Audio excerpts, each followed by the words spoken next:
I will buy you the biggest diamond ever sold, paint it gold to signify my affection.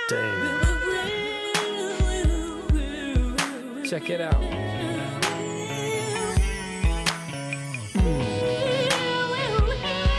Double down. I'm Peter Bart, Daily Variety Editor-in-Chief. I'm Peter Guber, Entertainment Mogul. Welcome to the program. Before we get to our first guest, tell me, P. Bart, how are your efforts to sue this punk band the Vandals into oblivion? Well, Goobs.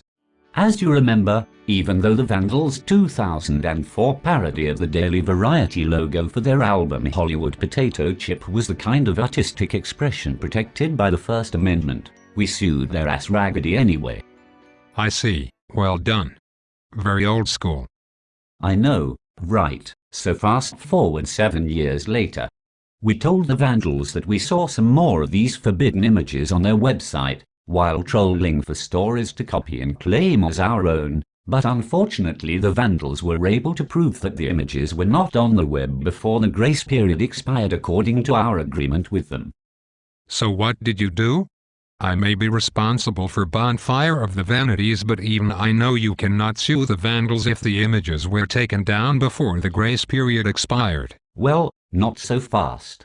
We just sued them for images we saw on MySpace and YouTube. We asked for $75,000, which I thought was reasonable. Did the Vandals put those images on YouTube and MySpace? I asked because if they didn't, you have the worst case I've ever heard of. Well, the Vandals claim that the way YouTube works is that people they don't even know are able to put up anything they want on YouTube, hence the name YouTube. And what do you think? I like turtles. Okay, and what about the MySpace page?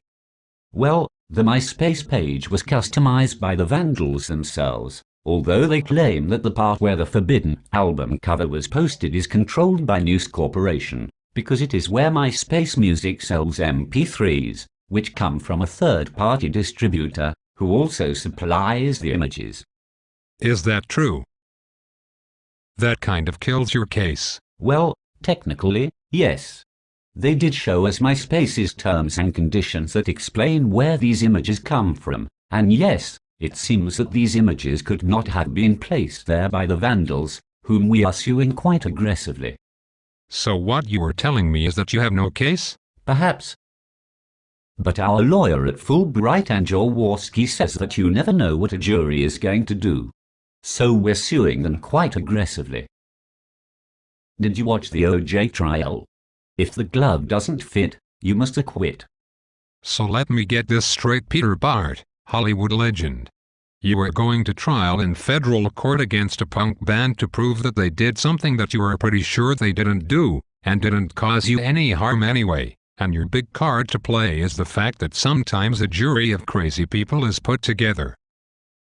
Crack cocaine is a hell of a drug. Have you Googled yourself lately, or your pathetic pamphlet of a magazine?